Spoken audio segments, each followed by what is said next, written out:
Avec nous dans ce studio également Ophélie Roch, professeure de français et journaliste. Bonsoir Ophélie. Bonsoir.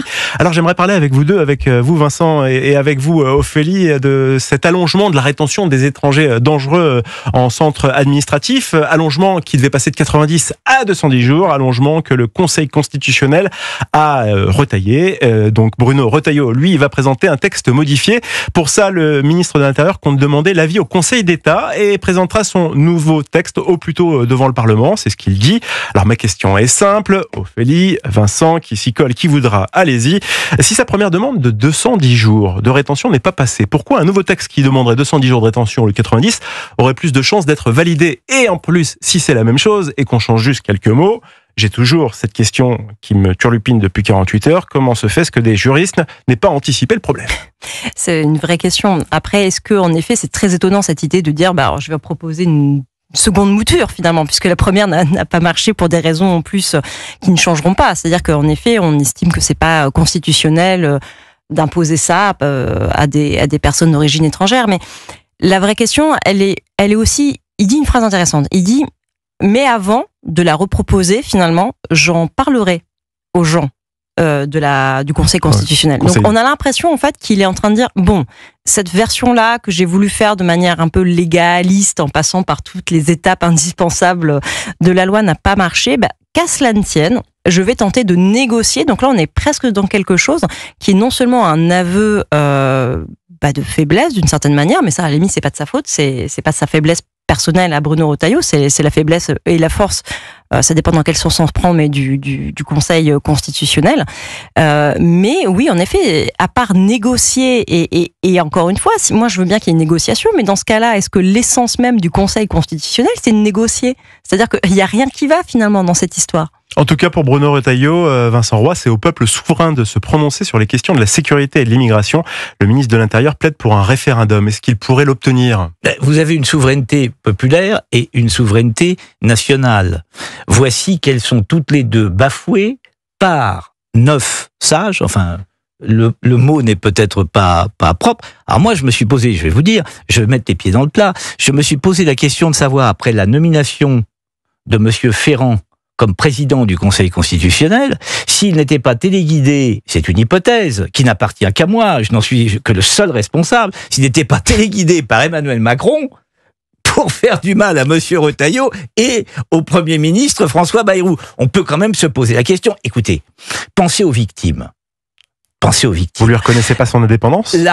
Non. La décision étant politique. Alors je vous le dis tout de go. Pour moi, c'est une décision politique. Pensez à Philippines.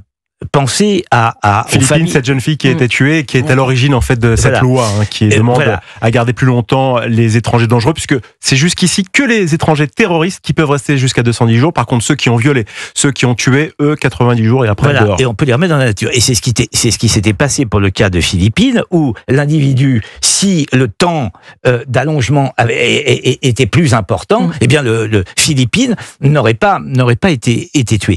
Donc c'est une décision c'est une décision politique qu'on a beaucoup de mal à comprendre, puisqu'elle va, d'une certaine façon, contre la sécurité même des Français. Alors je ne dis pas que tout est réglé en allongeant à 210 jours, puisqu'on n'arrive pas à avoir de laissez-passer consulaire, nous sommes d'accord. Mais enfin, tout de même, on réduit le risque. Dans une époque où, pardonnez-moi, mais le principe de précaution est à peu près partout. On l'a vu d'ailleurs, puisque c'est au nom d'un principe de précaution que on censure la loi du plomb.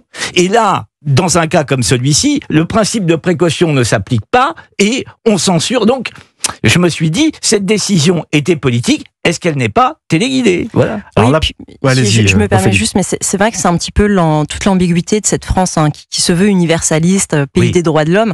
C'est-à-dire que très très souvent, on met en avant plutôt les droits finalement des gens qui ne sont pas nos ressortissants plutôt que nos citoyens même. Et c'est vrai que c'est pas compréhensible autrement cette loi de dire oui 210 jours c'est beaucoup pour les personnes immigrées, mais c'est même plus parfois dans des pays européens. C'est ça aussi, il n'y a pas cette uniformité mais vous voyez, de nos pays des 27. La France, et en tout cas je pense que le Conseil constitutionnel est conscient de son importance. Donc on a le sentiment qu'ils se veulent absolument les garants d'un idéal français qui n'a peut-être en plus jamais existé. Pour rebondir sur ce que vous dites, Ophélie, pour les juges du Conseil constitutionnel, la liberté individuelle ne saurait être entravée par une rigueur qui ne soit pas nécessaire. Grande phrase.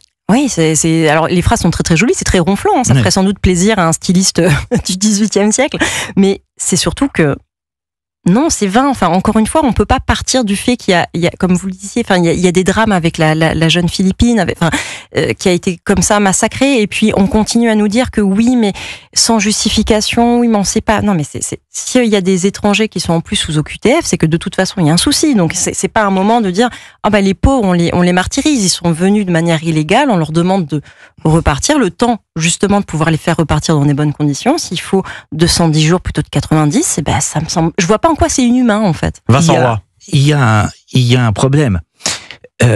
Plus important, si on prend un peu de hauteur, Monsieur Retailleau fait en sorte que son texte soit voté.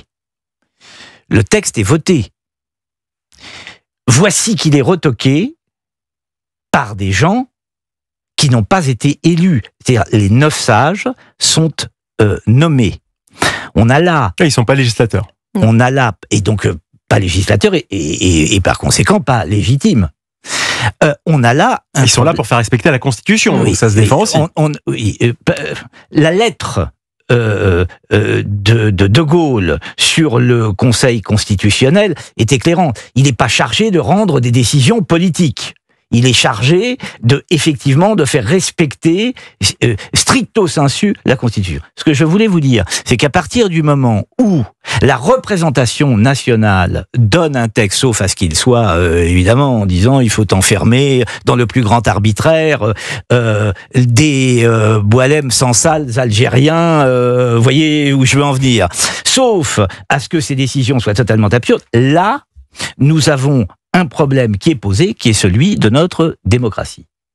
Est-ce que, au nom d'une idéologie progressiste, car il s'agit de cela quand même, dans cette décision politique, on sent derrière une idéologie progressiste. Est-ce qu'au nom d'une idéologie progressiste, on peut retoquer un texte de bon sens, voter, accepter par la représentation nationale, et est-ce qu'on peut faire fi de la souveraineté populaire et de la souveraineté nationale? Ça pose très clairement aujourd'hui en France le problème de la démocratie, et ça donne raison à François Mitterrand, qui avait cette formule que je répète à l'envi, mais qui me paraît d'une clarté stupéfiante et d'une actualité stupéfiante aujourd'hui. Les juges ont eu la peau de l'Ancien Régime, ils auront la peau de la République. Oui, c'est vrai.